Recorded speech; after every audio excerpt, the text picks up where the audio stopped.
this series was not won that easily without any hardships at all.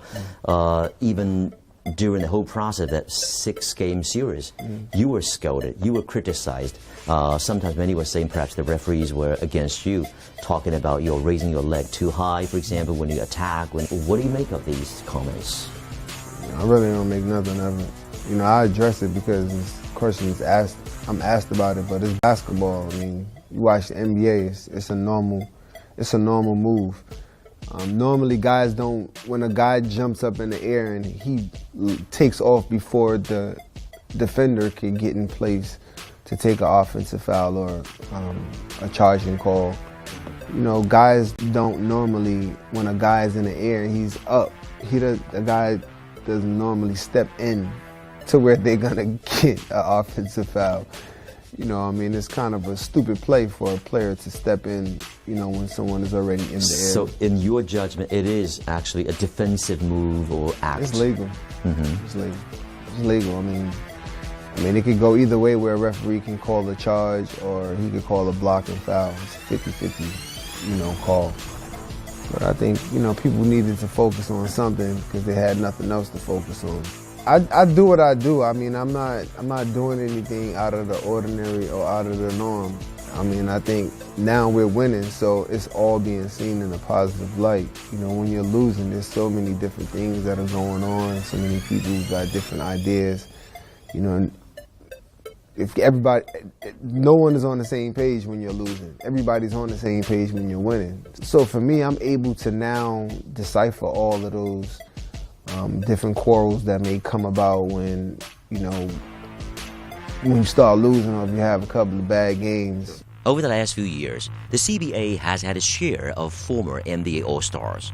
Tracy McGrady, Gilbert Arenas, and even Metta World Peace have tried their luck in the league, but none has been able to stick, which has been a disappointment to the league and to its fans. But of all the foreigners that have tried to make a name for themselves, only Marbury has been able to find success, as he has managed to claim 3 titles in his 6 years here. And off the court, he is now a beloved hero in the Chinese capital. Why actually the fact is that you've made it, why others, you know, just failed so quickly? I mean, I don't really know what their situations was as far as when they came to China to play, but for me, I mean, when I came here, I was ready to take on a new challenge, and I was really ready to do something different. I didn't know if I was going to stay in China when I first came to China, because I didn't know how it was going to be, you know. But based upon my experience, as we can see, you know, history shows us and tells us that, you know, I stayed because of, it was working out really well for me, even though I had some bumps and bruises at the beginning of my career here in China. But for those guys, I mean, I really don't know what their idea or what their focus was when they decided to come to China. 5 years ago, or even more than that, before you made your move to come to China, if I said to you, actually, Stephon, you're going to make it in China, you're going to have your statue made in Beijing, you're going to help any team win 3 titles in a row or 3 titles nationwide, would you believe yourself? Nah, I wouldn't have believed that. I wouldn't have believed, before I came here, I wouldn't have believed that I was going to be here and I was going to love it here and all of the different things that have happened. I wouldn't have never thought that. But why did you come here in the first place anyway? I mean, it was the right timing. I mean, the situation was, you know, from what we see now, it was the right decision at that time. You know, I was looking for something brand new. I was looking for something different. You know, I was going through a lot of challenges in my life during that time. So coming here to play, you know, it was a hard decision, but it was a decision that was made based upon me getting the opportunity to play basketball again. You know, I tried to build my empire in America, it didn't work. You know, and now coming to China, you know, I'm in more of a position to put myself in a situation where I'm able to build what it is that I want to build. So it is fair to say that China has given you a second chance, second life? Oh, definitely. I mean, it's given me, not only have I been reborn and coming here, but I was able to learn and grow, you know, based upon learning from the Chinese culture and the disciplined ways of how disciplined. That was a big adjustment for me.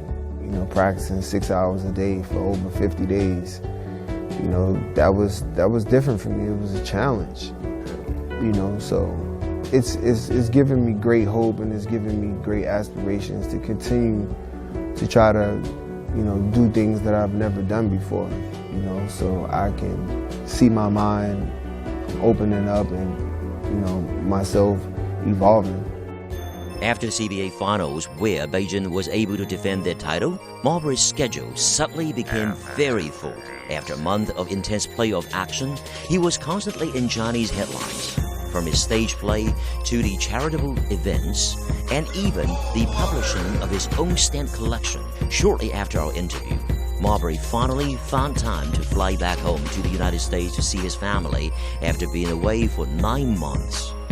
That time with his friends and family will be a welcome relief for the star, because when he returns to his adopted home, the 38-year adopted hero will be under pressure to deliver another title to the millions of Beijing Ducks fans.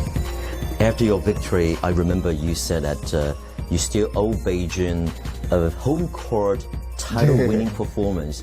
Come on, let's face it, you are 39 almost, right? I mean, pushing 40. You're gonna go another year, that's for sure, by saying that. Am I right?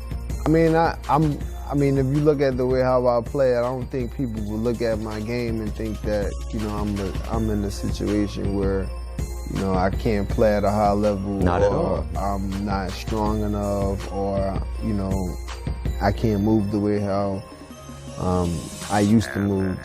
You know, all of those different things are great, that when people talk about that and they say that, because then when they get on the court, it's a different situation. So for me, I'm not planning on retiring anytime soon. You know, as I said, I'm gonna play, you know, until I can't play anymore. But 2-3 years is definitely the maximum amount. I don't think I will go past 41, 42 years old, but, you know, you never know. I didn't think that I would get this far as playing 20 years of professional basketball, and the years that I played before professional basketball. I would never think that it would be this long. You never know. All of the young kids out there, make sure you go pick up your basketball, and make sure you pick up your books as well. That's more important than basketball. But basketball, the game, of course, is something that we all love. It's something that is fun, exciting. You gotta work hard. You gotta definitely make sure you work hard, because there's a lot of other kids out there working hard. But more importantly, have fun. Peace.